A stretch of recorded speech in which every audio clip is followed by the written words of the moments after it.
میں امداد سن رہو موضوع بہت حساس ہے مگر بات کرنا بھی ضروری ہے۔ ایک تو سوال اٹھایا جا رہا ہے مسلسل سعد رضوی کی گمشدگی پر، وہ لاپتہ ہو گئے ہیں، ان کو گرفتار کر لیا گیا ہے یا خود کہیں چھپ گئے ہیں۔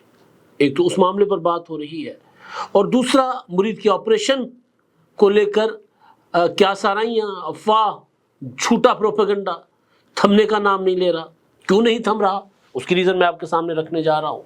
اور تیسرا، کل رات اور ابھی تک جھڑپیں چل رہی ہیں پاکستان کی افواج کی طالبان، افغان طالبان اور خوارج کے ساتھ، اور بڑا بھاری نقصان پہنچایا ہے طالبان کو اور خوارج کو۔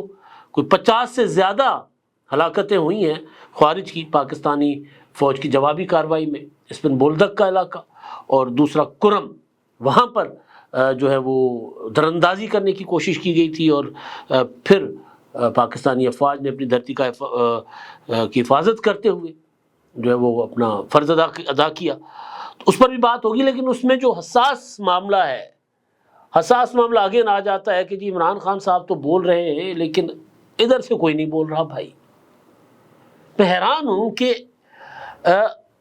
قومی بیانیہ بنانے کے لیے قومی لیڈرشپ کو کھل کر سامنے آنا ہوتا ہے، وہ نہیں کھل کر سامنے آ رہے۔ D G I S P R کی پریس کانفرنس سے بیانیہ نہیں بنتا، ایک D I G operation Lahore کی پریس کانفرنس سے اس پروپیگنڈا کا توڑ نہیں کیا جا سکتا جو ہزاروں لاکھوں ٹویٹر ہینڈل سے کیا جا رہا ہے۔ بلکہ اب تو اس میں کمال ہو گیا، میں دیکھ رہا تھا وفاقی وزیر علیم خان صاحب کا چینل ہے سما، اس پر مریدکے کے حوالے سے جو پروپیگنڈا ویڈیو بنی ہے، یعنی ایک عام سا شہری ہے، اس بیچارے کو پتہ نہیں ہے کہ 400 اور 600 میں کتنا فرق ہوتا ہے۔ اس کو آن ایئر کر دیا جاتا ہے، اس کو سوشل میڈیا پر چلا دیا جاتا ہے۔ رپورٹر پوچھتا ہے کہ جی آپ دیکھیں یہاں کیا ہوا، انہوں نے کہا جی صبح 4 بجے آئے تھے پولیس والے، اور پھر یہاں میں نے کتنی اموات ہوئی، جی میں نے دیکھا 400، 450، 500، 600 لوگ مرے ہوئے تھے، ادھر بھی لاشیں پڑی ہوئی تھی، ادھر بھی لاشیں پڑی ہوئی تھی، کھیتوں میں بھی لاشیں پڑی ہوئی تھی، گراؤنڈ میں بھی لاشیں پڑی ہوئی تھی۔ یار اس کا توڑ کون نکالے گا؟ ظاہر ہے اس سے ملک میں آگ لگ سکتی ہے، اور یہ معاملہ کوئی اتنا سادہ نہیں ہے۔ اس پروپیگنڈا کے اوپر سب نے خاموشی اختیار کی ہوئی ہے۔ میں ذرا ٹائم لائن پر گیا تھا طالبان والے معاملے پر، تو پھر بھی وفاقی حکومت، وفاقی وزیر اعظم شہباز شریف صاحب کھل کر بات کرتے ہیں، اور وزراء بھی بات کرتے ہیں کھل کر، رانا ثناءاللہ صاحب سارے بات کرتے ہیں کھل کر۔ یہاں جس حکومت کی ذمہ داری تھی اس سارے معاملے کو ہینڈل کرنے کی، اس حکومت کا ایک وزیر سامنے آ کر بیان دینے کو تیار نہیں ہے۔ صرف 15 دن پیچھے چلے جائیں آپ، روزانہ 3 پریس کانفرنس ہوتی تھیں اور 10 ویڈیو بیانات اور ٹویٹس ہوتے تھے۔ جب ایک پولیٹیکل پارٹی سے ٹاکرا تھا، میں اس میں کسی کو صحیح یا غلط نہیں کہہ رہا، جب پیپلز پارٹی کے ساتھ لڑائی تھی پنجاب حکومت کی، یا پنجاب حکومت کے ساتھ پیپلز پارٹی کی لڑائی تھی، تو ٹی وی اسکرینوں سے ہٹتے نہیں تھے، سارا صرف دن بیان ہوتے تھے۔ اب اتنا خطرناک پروپیگنڈا ہو رہا ہے، عظمیٰ زاہد بخاری صاحبہ کے در ہیں، مریم نواز صاحبہ کے در ہیں، جو بھی پنجاب کی جن کی ذمہ داری ہے صوبے میں امن و امان قائم کرنا، اور اس طرح کے عناصر کا کلا کما کرنا جو آگ لگانا چاہتے ہیں، جو جھوٹا پروپیگنڈا کرتے ہیں، ان کو نیگیٹ کرنا، ان کے پروپیگنڈا کے اگینسٹ حقائق سامنے لے آنا۔ آپ نے کس کو دیکھا اب تک؟ اگر میں غلط ہوں تو مجھے کر لیں آپ میری درستگی۔ D I G operation Faisal Kamran کے علاوہ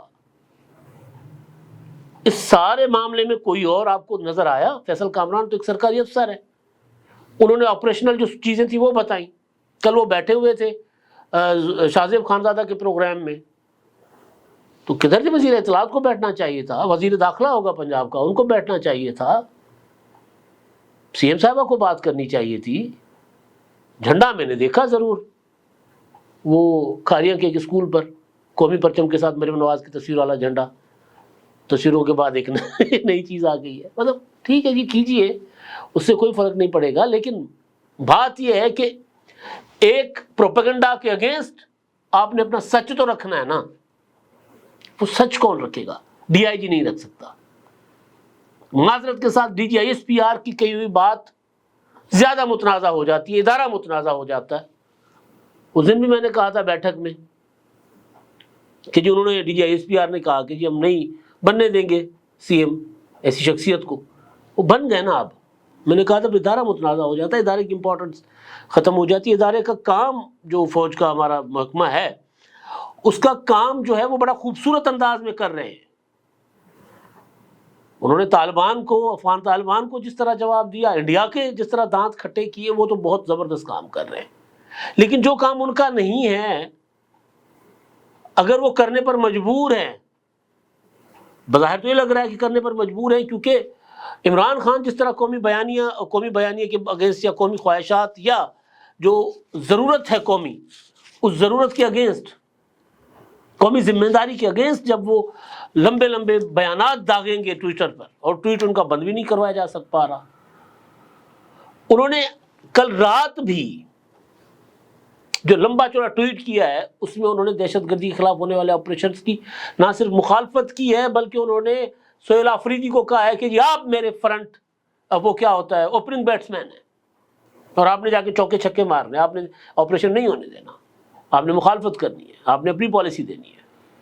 یعنی اب اس کو عمران خان کے اس ٹویٹ کو جو لاکھوں میں ری ٹویٹ ہوتا ہے، جو پروپیگنڈا اور جو لوگوں کے ذہنوں میں یہ بات ڈال دی جاتی ہے، اس میں انہوں نے ٹی ایل پی والے معاملے پر بھی کہا ہے کہ 69 لوگوں پر گولیاں چلائی گئی تھیں. تو وہ ویژولز جو ٹی وی چینل دکھا رہے ہیں یا سوشل میڈیا پر آ رہے ہیں کہ پولیس سے گنز چھینی گئی، پولیس سے آنسو گیس کے شیلز والے گن چھینے گئے، وہ چلائے گئے پولیس کے اوپر، اور پولیس کے اس ایکشن کو کون آن کرے گا؟ آئی جی نہیں آن کر سکتا، اس کو آن حکومت کرے گی. جب تک حکومت خود فرنٹ پر آ کر اس ایکشن کی ذمہ داری نہیں